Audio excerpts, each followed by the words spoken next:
sometimes.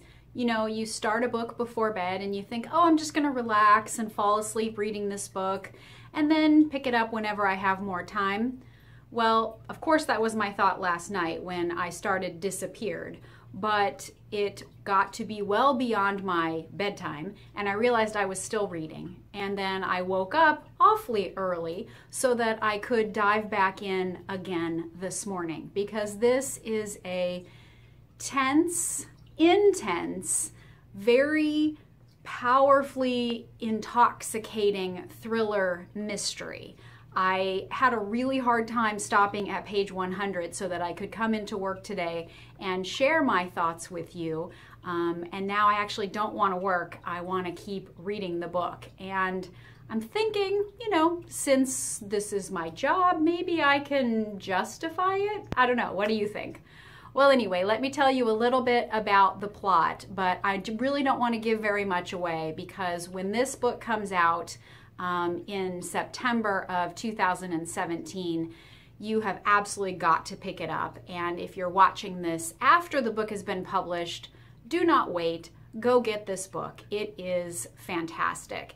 It takes place in modern day Juarez, Mexico, and it is the alternating perspective story of a brother and a sister, Sarah Zapata and her brother Emiliano.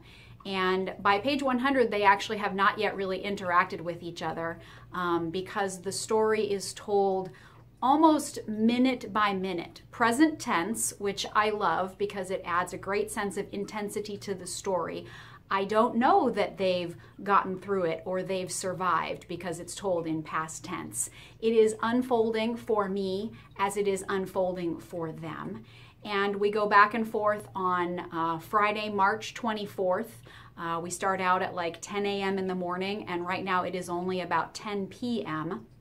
And we have already had a very complex plot unfolded for us. About 4 months ago, Sarah's best friend Linda was kidnapped or has gone missing, as has been the problem in Juarez for many years. Of course, it has gotten better, but there are still too many young women who are just disappearing with no explanation. Sarah happens to work for El Sol, which is a newspaper in Juarez, and when her friend Linda disappeared, she wrote an article about it. But since then, she has she has been writing about the other young women who disappear, some of whom their bodies are found, many are not.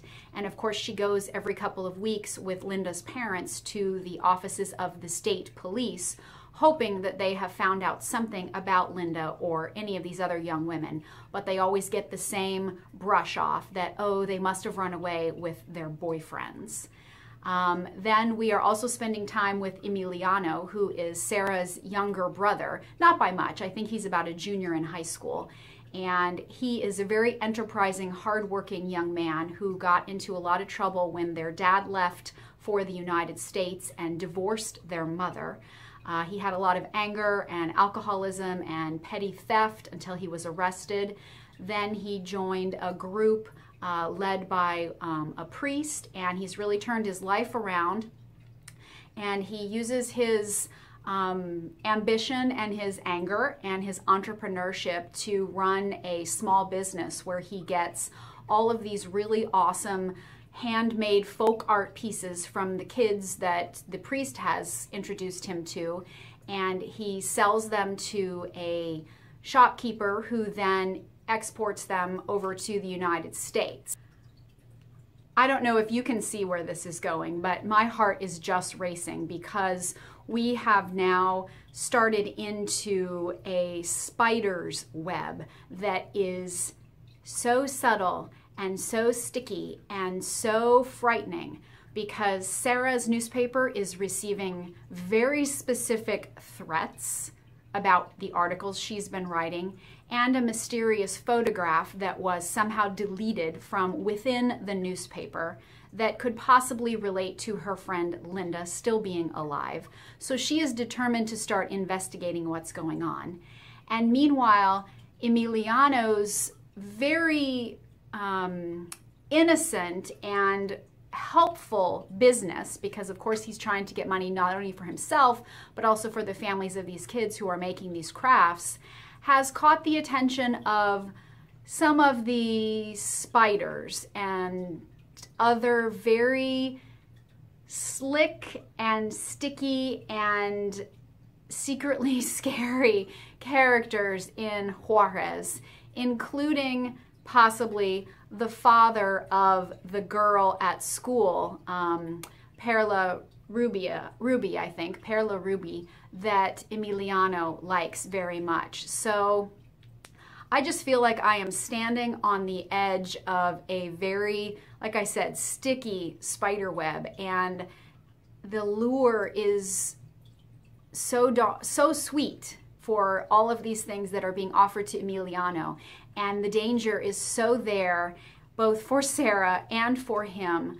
I really just can't wait to keep going. It is fantastic. I know you are going to enjoy it, and I have been excited to share with you everything that I've been thinking up to page 100.